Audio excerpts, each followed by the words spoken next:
तो आज हम पढ़ेंगे सैम्पलिंग, जो कि रिसर्च का एक इम्पॉर्टेंट चैप्टर है। तो सैम्पलिंग में हम पहले probability sampling, next non probability sampling, सारे सैम्पलिंग को एक एक करके पढ़ते जाएंगे। तो पहले सैम्पल क्या होता है। अगर हम किसी भी टॉपिक के ऊपर रिसर्च करेंगे तो उस टॉपिक में एक पॉपुलेशन होती है। सपोज मैं एक रिसर्च कर रहा हूँ इंडिया के जो विलेजेस हैं, उनके जो पीपल है, उनका लाइफ के ऊपर मैं कोई रिसर्च कर रहा हूँ। तो वो पॉपुलेशन क्या है, बहुत बड़ी है।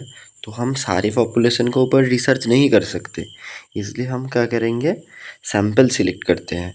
तो जब पॉपुलेशन क्या होती है, बहुत लार्ज होती है, तब हम सैंपल सिलेक्ट करते हैं। अगर पॉपुलेशन स्मॉल होगी या फिर मैनेजेबल होगा तो हम सारी पॉपुलेशन के ऊपर ही रिसर्च कर लेंगे, सारे पॉपुलेशन से डाटा कलेक्ट कर लेंगे, उसमें कोई दिक्कत नहीं आएगा। अगर पॉपुलेशन लार्ज होगा तो क्या होगा, हमें सैंपल सेलेक्ट करना पड़ेगा। तो सैंपल क्या है, सैंपल सिंपली आपका जो पॉपुलेशन है उसका ही रिप्रेजेंटेटिव है सैंपल।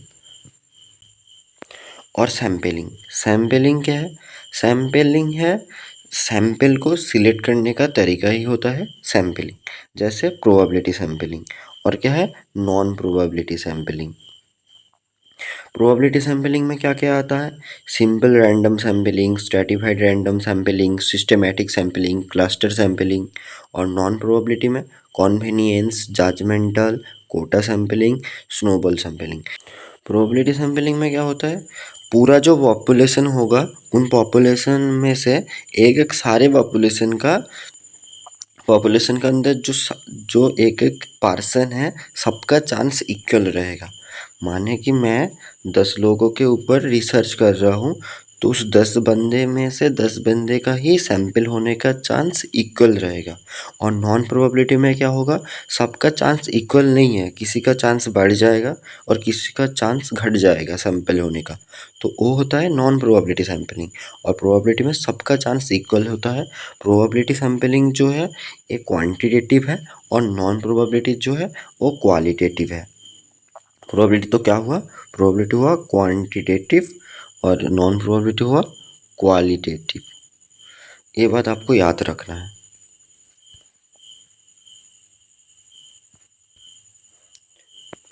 तो पहले आता है simple random sampling. Simple random sampling है, मान लेते हैं आप एक रिसर्च कर रहे हो, उनमें से ये है आपका पॉपुलेशन। तो इन पॉपुलेशन से आपको सैंपल कलेक्ट करना है। तो इसमें से आप जो सैंपल कलेक्ट करोगे वो रैंडमली आप किसी को भी सिलेक्ट करोगे। जैसे कि इनमें सपोज बहुत बंदे हैं, आपने एक जार लिया, उस जार के अंदर बहुत सारे कागज को फोल्ड करके रख दिया, लेकिन उनमें से 10 में सबने स्टार मार्क कर दिया ऐसे करके। तो जिसने भी उस स्टार मार्क को, मतलब कि सारे सारे लोगों ने एक एक करके वो कागज उठा लिया है। अब जिसके भी कागज के अंदर वो स्टार मार्क रहेगा वही आपका रिसर्च का सैंपल होगा। तो ऐसा तरीका को हम कहते हैं सिंपल रैंडम सैंपलिंग। नेक्स्ट है स्ट्रैटिफाइड रैंडम सैंपलिंग। इसमें क्या होता है, एक जो बड़ा पॉपुलेशन रहता है, इस बड़े पॉपुलेशन को हम पहले किसी क्राइटेरिया में, ग्रुप में डिवाइड करते हैं stratified sampling, stratified random sampling में। सपोज हम मान लेते हैं एक बड़ा पॉपुलेशन था, हमें जो रिसर्च कंडक्ट करना है उसके लिए जो सैंपल चाहिए, उनमें हमें कहीं गर्ल्स चाहिए, कहीं बॉयज़ चाहिए, और क्या है, थर्ड जेंडर भी कुछ चाहिए। तो हम अगर रैंडमली सैंपलिंग करेंगे तो क्या होगा, रैंडमली अगर अगर हम सैंपलिंग चूज़ करते हैं तो सारे गर्ल्स भी आ सकते हैं, सारे बॉयज़ भी आ सकते हैं। कन्फर्म नहीं है हम कि हमें गर्ल्स ही मिलेगा, कुछ बॉयज़ मिलेगा, सारे मिल जाएगा। इसलिए जो पॉपुलेशन है उसको हम पहले बॉयज़ में डिवाइड करेंगे, फिर गर्ल्स में डिवाइड करेंगे, और फिर थर्ड जेंडर में डिवाइड करेंगे, फिर उनमें से करके रैंडमली सैंपल निकालेंगे। तो वो क्या होता है, वो होता है स्ट्रैटिफाइड रैंडम सैंपलिंग। फिर है सिस्टमैटिक सैंपलिंग। इसमें क्या होता है, मैंने पॉपुलेशन को पहले एक के बाद एक करके ऐसे करके अरेंज कर लेना है। आप जिस भी पॉपुलेशन के ऊपर स्टडी कर रहे हो उसको एक के एक बात करके अरेंज कर लेंगे। फिर क्या करेंगे, उनमें से रैंडमली किसी को भी सिलेक्ट करेंगे, एक को। मान लेते हैं मैंने इस लड़की को सिलेक्ट कर लिया पहले। फिर इसके बाद मैंने एक के बाद एक पर्सन को मेरे रिसर्च के लिए सैंपल सिलेक्ट करते गए। इसको छोड़ के इसको, इसको छोड़कर इसको, और इसको छोड़कर इसको, इसको छोड़कर इसको, ऐसे करके। तो एक क्या होता है, एक होता है सिस्टमैटिक सैंपलिंग, जिसमें एक रेगुलर इंटरवल होती है। मैंने इसको सिलेक्ट किया था। आप चाहे तो इसको भी सिलेक्ट करते हैं, इसको भी सिलेक्ट कर सकते हैं, इसको भी कर सकते हैं। आप रैंडमली जिससे भी स्टार्ट कर सकते हैं, लेकिन उसके बाद जो स्टार्ट होने के बाद आपको एक इंटरवल फिक्स कर लेना है और वैसे ही चलते रहना है। जैसे पहले मैंने मान लीजिए आप इस बार इसको सिलेक्ट किया, तो मैंने 2 के बाद 1 को सिलेक्ट कर रहे हैं, तो 2 के बाद 1 को मैं सिलेक्ट करता जाऊँगा। तो ऐसा होता है सिस्टमैटिक सैंपलिंग। नेक्स्ट है क्लस्टर सैंपलिंग। क्लस्टर सैंपलिंग में क्या होता है, मान लेते हैं आपका पॉपुलेशन बहुत बड़ा है। अब आप नेशनल लेवल पे जो विलेजर्स है, मतलब कि जो गांव के लोग हैं, उनके लाइफस्टाइल के ऊपर कोई रिसर्च कर रहे हो। तो सिंपल सा आप जो भारत के जितने भी गांव हैं सारे, उसमें जो सारे विलेजर्स हैं सबके ऊपर आप रिसर्च नहीं कर सकते। इसलिए अब आपको रैंडमली कोई कई सारे भारत में से कई सारे स्टेट को सिलेक्ट करना पड़ेगा। फिर उन स्टेट से रैंडमली ही कई सारे डिस्ट्रिक्ट को आप सिलेक्ट करोगे। फिर डिस्ट्रिक्ट सिलेक्ट करने के बाद उस डिस्ट्रिक्ट के अंदर में जितने भी ब्लॉक आते हैं, रैंडमली कई ब्लॉक को सिलेक्ट करोगे। फिर उन ब्लॉक में से रैंडमली विलेज को सिलेक्ट करके उसके बाद आप सैंपल निकालोगे तो वो होता है क्लस्टर सैंपल, जिसमें मल्टी स्टेज होते हैं। आपको एक के बाद एक अंदर जाते रहना है। तो वो होता है क्लस्टर सैंपलिंग, इसलिए इसे मल्टी स्टेज क्लस्टर सैंपलिंग भी कहते हैं।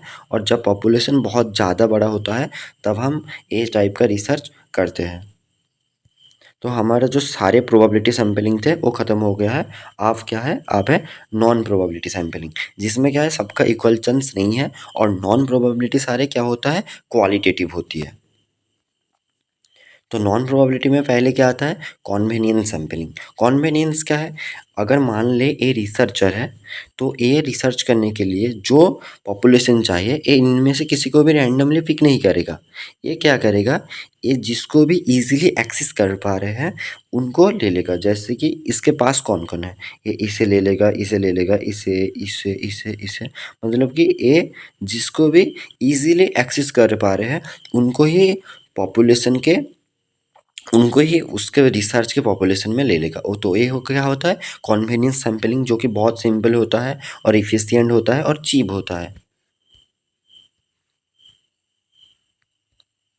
नेक्स्ट है जजमेंट सैंपलिंग। जजमेंट सैंपलिंग में क्या होता है, रिसर्चर को अपने में से जिसको भी सही लगता है, मतलब कि रिसर्चर को लगता है कि यही मुझे एक्यूरेट इन्फॉर्मेशन देगा मेरे रिसर्च के रिगार्डिंग, उसे ही सिलेक्ट करता है। मतलब कि रिसर्चर का एक पर्पस होता है, रिसर्चर का एक गोल होता है। मान लेते हैं रिसर्चर का एक गोल है, उस गोल तक पहुंचने के लिए रिसर्चर को जैसा इन्फॉर्मेशन चाहिए, उसे लगेगा कि जो उसे वैसा इन्फॉर्मेशन देगा वो उसको ही सैंपल के अकॉर्डिंग कलेक्ट करेगा। मान लेते हैं एक स्टूडेंट है, ये सारे क्या है, स्टूडेंट है, लेकिन इन स्टूडेंट में जो पॉलिटिकली एक्टिव है उसे रिसर्चर लेगा। जैसे मान लेते हैं रिसर्चर को लगता है ये उसे पॉलिटिकली ज़्यादा इन्फॉर्मेशन दे पाएगा, तो ये रैंडमली किसी को भी नहीं लेगा, ये इसको ले लेगा। तो ये होता है जजमेंटल सैंपलिंग, जिसमें रिसर्चर अपने अकॉर्डिंग जिसको भी सही लगता है उसे लेता है, जो उसे उसके रिसर्च के रिगार्डिंग एक्यूरेट इन्फॉर्मेशन प्रोवाइड कर पाएगा।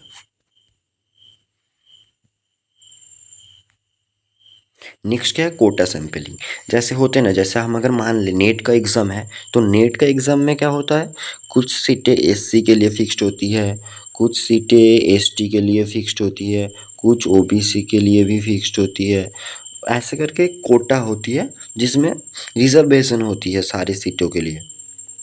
तो इसमें भी सिंपल वैसा ही है। अगर मान लेते हैं हम अगर एक रिसर्च कर रहे हैं, उस रिसर्च में क्या है, में जैसे कि इस वाले एग्जांपल को पकड़ लेते हैं। इसमें क्या है, एक सिगरेट कंपनी है, वो रिसर्च करना चाहते हैं कि एक सिटी में कौन से ब्रांड, कौन से सिगरेट का जो ब्रांड है वो कौन से एज ग्रुप यूज कर रहे हैं, इसके ऊपर इसके ऊपर स्टडी हो रहा है। तो एक पॉपुलेशन है, मान लेते हैं एक सिटी से बिलोंग करते हैं, एक एक्स एक्स नाम दे देते हैं सिटी का, एक्स नाम। तो एक्स नाम का एक सिटी है जिसमें ये पॉपुलेशन जो है सिगरेट कंज्यूम करते हैं। तो इनमें से क्या होगा, कोटा में डिवाइड करेंगे, क्योंकि इसमें चाहिए ही वैसा कि एक लिमिटेड एज ग्रुप कौन से ब्रांड का सिगरेट यूज कर रहे हैं। जैसे कि मान लेते हैं 18 से 25 एक है, और 25 से 30 एक है, और 30+ कर लेते हैं, क्लियर कर लेते हैं थोड़ा, क्लियर समझना। 18 से 25, और 25 से एक 30 कर लेते हैं, और एक 30+ कर लेते हैं। तो हमने तीनों एज ग्रुप सिलेक्ट कर लिया है, क्राइटेरिया हमारा कोटा एक हो गया है। तो इन कोटा के रिगार्डिंग हम डाटा कलेक्शन करेंगे। तो हम एक 18 से 25 के, सपोज हम मान लेते हैं हम 18 से 25 के ऊपर जो सिगरेट कंज्यूमर है वो कौन से ब्रांड के सिगरेट कंज्यूम कर रहे हैं उसके ऊपर स्टडी कर रहे हैं। तो हम क्या करेंगे, हम सारे पॉपुलेशन को नहीं उठाएंगे, हम जिसके भी एज 18 से 25 है उनको उठाएंगे और रिसर्च कंडक्ट करेंगे। तो ऐसे जो सैम्पलिंग सिलेक्ट करने का तरीका है वो क्या है, कोटा सैम्पलिंग है।